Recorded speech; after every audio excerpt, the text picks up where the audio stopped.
यह डिक्टेशन 80 शब्द प्रति मिनट की होगी। अगर अच्छी लगे तो हमारे YouTube चैनल को सब्सक्राइब अवश्य करें।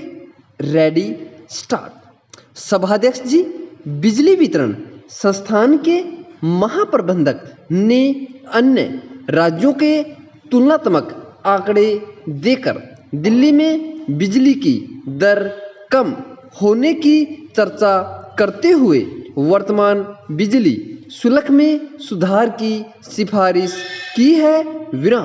उन्होंने अपने भाषण में इस बात की शिकायत की है कि घरेलू उद्योग के लिए जो बिजली ली जाती है उसका उपयोग बहुत से उपभोक्ता रेडियो, टेलीविज़न और अन्य कार्यों में करते हैं।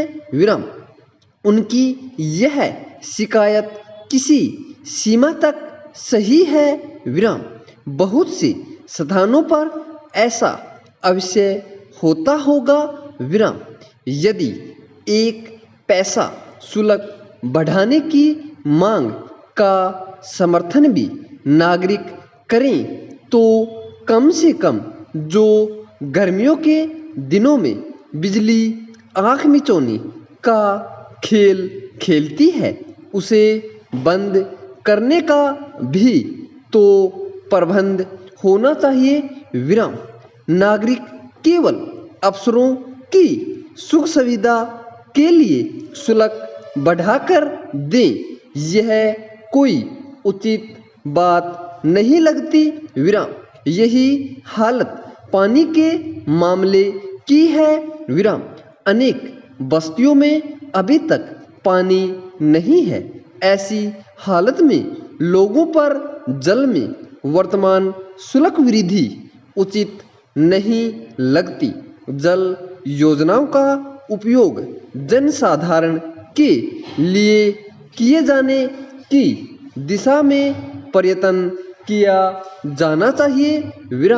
अगला अनुच्छेद 45 दिन तक चलने वाली सफाई कर्मचारियों की हड़ताल समाप्त होने पर एक विशेष संकट सफाई कर्मचारियों और नगर निगम के सामने उत्पन्न हो गया है। निगम के सत्ताधारी वर्ग का कहना है कि वे सफाई कर्मचारियों ने जितने दिन काम नहीं किया है उतने दिन का वेतन नहीं देंगे। यदि निगम अपने इस निर्णय पर अटल रहा तो सफाई कर्मचारी नगर की सेवा मन से नहीं कर पाएंगे। उनकी हानि की पूर्ति के लिए कहीं न कहीं से, चाहे महापौर कोष से अथवा किसी अन्य कोष से, हड़ताल के दिनों में अनुपस्थिति सहायता की जानी चाहिए। जब ये सफाई कर्मचारी हड़ताल के दिनों का कूड़ा भी उठाएंगे तब उन्हें हड़ताल के दिनों का वेतन यदि नहीं दिया जा सकता तो वार्षिक छुट्टियां मिलाकर कुछ न कुछ आर्थिक सहायता अवश्य की जानी चाहिए। ऐसा करने पर ही सफाई कर्मचारियों का दिल जीता जा सकता है।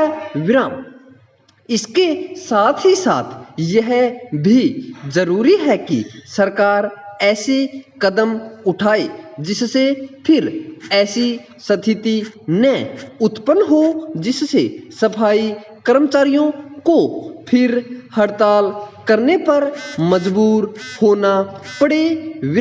मैं सरकार से अनुरोध करूंगा कि प्रत्येक समस्या को जितना हो सके आपसी बातचीत द्वारा हल करने की कोशिश करें।